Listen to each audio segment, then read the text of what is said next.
The final Raw episode before WrestleMania 41. You know what? I enjoyed the episode. I think WWE nailed it with the matches. I loved Gunther's attitude. Not so much Jay's. He's yeeting again. Jay, we like you when you're sad. You need to be desperate. And people, Seth Rollins is doing some of the best work of his career. A lot of shades of heel Seth Rollins right here. And lately, every single promo by Seth Rollins is unbelievable. What's the conspiracy theory, people? What is the conspiracy theory going on? Well, it's that Seth Rollins is leaving with Paul Heyman after WrestleMania. And did you guys see that? Did you guys notice that? Let's start the investigation. What does that tell you? What does that tell you, people? All the faces Paul Heyman kept expressing when Seth Rollins was talking about the future of the WWE. He knows, he was impressed. And thank God WWE acknowledged that favors are a choice. I really thought WWE are going to dumb down the storyline and basically, well, you owe me a favor because magic. Seth Rollins realizes that this is a choice that Paul Heyman can actually make, and he gave him more reasons to actually consider doing the favor to Seth Rollins. He's giving Paul Heyman reasons why Paul Heyman should actually consider that maybe Seth Rollins is the guy. He's so passionate about the future, he's right about them leaving me, and he didn't attack me again. And I mean, look at how dominant he is, look about how passionate he is about this business. I think WWE nailed it with the segment. So you know what, people? I think this was a pretty legit go-home Raw episode. You know, I don't really have high expectations for these shows because, except for last year probably,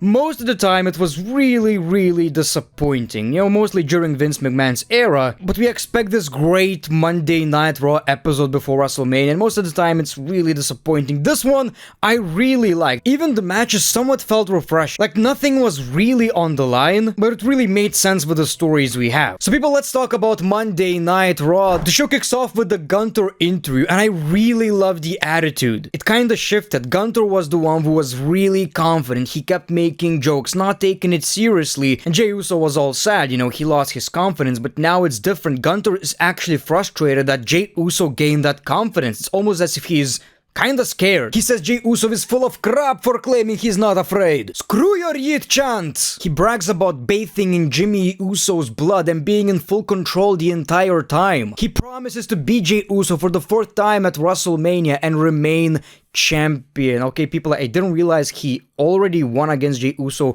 3 times. This gives me the answer, kinda. I mean, Jey Uso is winning this match, right? I mean, you can't lose against Gunther 4 times and still be in the main event position. I mean, this has to be the payoff. I thought he only lost twice, but really enjoyed this Gunther promo, a lot of aura. And again, what I'm kind of sad about is that this style reign was kind of disappointing. We got Bayley versus Liv Morgan before the WrestleMania Women's Tag Team Championship match. We like how WWE booked this one. The match itself was pretty entertaining, and for whatever reason, Raw made me care about every single match. Maybe it's because I watched WWE live. Yes, people, I watched WWE from 3 a.m. to 6 a.m. I'm training for that WrestleMania schedule like an OnlyFans model with a butt plug. I'm trying to get used to this sleep schedule. Basically, I'm an American timeline, baby. Really enjoyed this finish where Bayley outsmarted Liv Morgan and won the match. And again, if you watched my predictions video, y'all know I think we're getting new WWE Tag Team Champions. You gotta love it when young talent are taking that opportunity. So Julius Creed was in a match against Rey Mysterio. I don't remember watching this guy in a singles match, so I was really impressed. And obviously, you know, it's a big deal. You're in a match against Rey Mysterio, the most legendary luchador in the entire world. Booyaka, bitches! So you gotta take the most out of that opportunity, so nothing but kind words to Julius Creed. Pretty obvious though, Rey Mysterio wins the match and gets attacked by El Grande Americano, again the metal plate. And I feel like this is going to play a big part at the WrestleMania match, where basically this thing that he stucks in his mask is gonna backfire. And it's gonna be a 619 into the head. I'm not sure if it's supposed to hurt your foot or your head, but basically that's how the match is gonna end. That's my opinion. We got AJ Styles versus Karrion Kross. So since I'm from Lithuania, we don't see commercials. We actually see everything. Like literally we have a timer in the corner, which basically says like coming back in 2 minutes, but I do see the entire match. Karrion Kross got a jobber entrance, which is kind of unfortunate because the entrance is pretty good. I was really excited about this match because it's been a while we actually saw Karrion Kross in a match in the WWE. I dig the attire, instantly more aura. Something about wrestlers not wearing underwear. He's doing a lot of great character work even in the match. Like, I knew who was going to win this match, but I like the idea that there's something deeper in this character that we still don't actually realize. Unfortunately, the crowd were not that into it, but I hope WWE ain't gonna give up on Karrion Kross. So AJ Styles still takes the W, but Karrion was not buried or anything like that. Like, AJ was struggling in this match, and I gotta appreciate that. Logan Paul comes out, he shows a video package of his highlights, and claims their match will cook and make money. Logan Paul and Karrion Kross teamed up on AJ Styles. AJ Styles took care of Karrion, but Logan Paul hit his new finisher on AJ Styles. This is the finisher he's been using for the past month or two. Do you guys like it, by the way? I think it's pretty decent, but it's not necessarily a finisher you can use on everybody. And one thing I hate about Logan Paul, lot of things. Let's be fair. I don't like that there's this history of him having a metal plate in his hand. I hate that.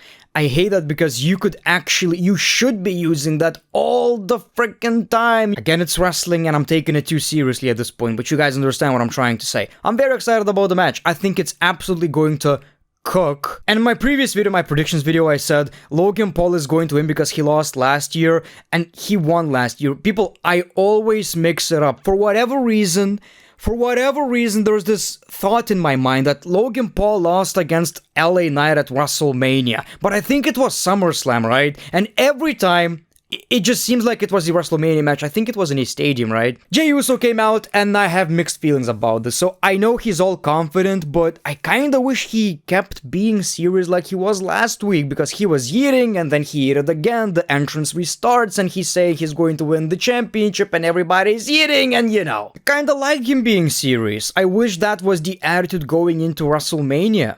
You can still be confident, but you shouldn't be... Look, your brother was all bloody. Your family is angry, they're crying.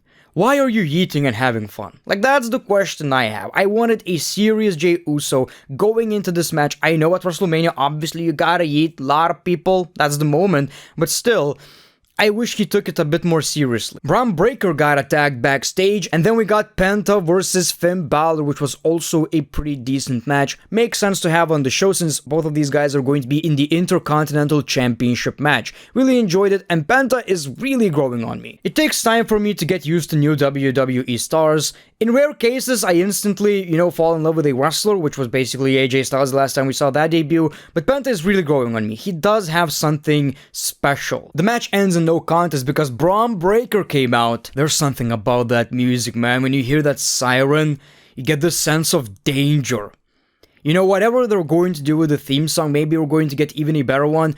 Keep the sirens. One of the most badass things I'm seeing in the WWE right now. So Braun Breaker dominates until we got Braun Breaker versus Penta, and Penta stands tall. My prediction is Dominic Mysterio taking that championship, but this is a bold prediction. Obviously, the big moment is Penta winning his singles championship in the WWE. I think that's the most likely scenario, but I'm gonna still say Dominic. I think we're going to get that shocker. And like I've said, I really like the main segment of the show. Roman Reigns basically saying, "You betrayed me," and I don't know why. We don't do favors, we take what we want. Heyman says, "I just paid back a favor." Roman Reigns isn't buying it. Seth Rollins interrupts, and Seth Rollins made so many great points. First of all, like I've said, he explained that favors are a choice.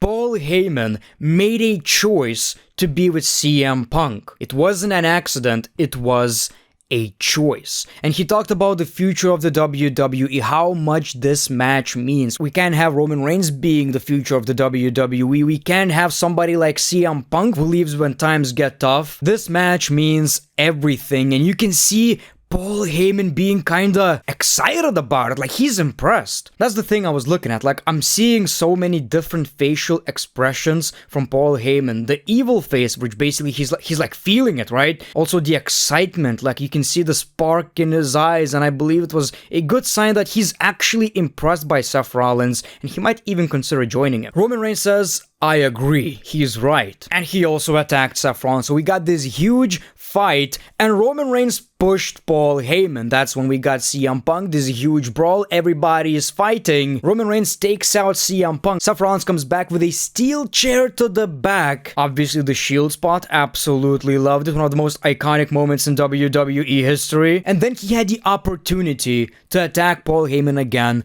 but he didn't. So yes, WWE made sure it actually makes sense. Paul Heyman doesn't have to do any kind of favor, but he should probably consider it. You know, Seth Rollins was nothing but kind to Paul Heyman, except that time he pushed him and shit. By far the best segment of this rivalry. But seriously, props to Seth Rollins. I think he did an amazing job in this storyline. You can feel some realism, and that's what I really wanted from Seth Rollins for a very long time. All the gimmicks are cool, that is what makes him different, but like I said, more people need to sound like CM Punk, and you can actually believe what he's saying. You can actually believe he hates both of these guys, and he cares about the future of the WWE. So people really impressed by Seth Rollins. Enjoyed this episode of Raw. Let me know your thoughts in the comments below. Thank you so much for being with me right here in this WrestleMania journey. The Great One, peace, love, and hugs. It's been a pleasure.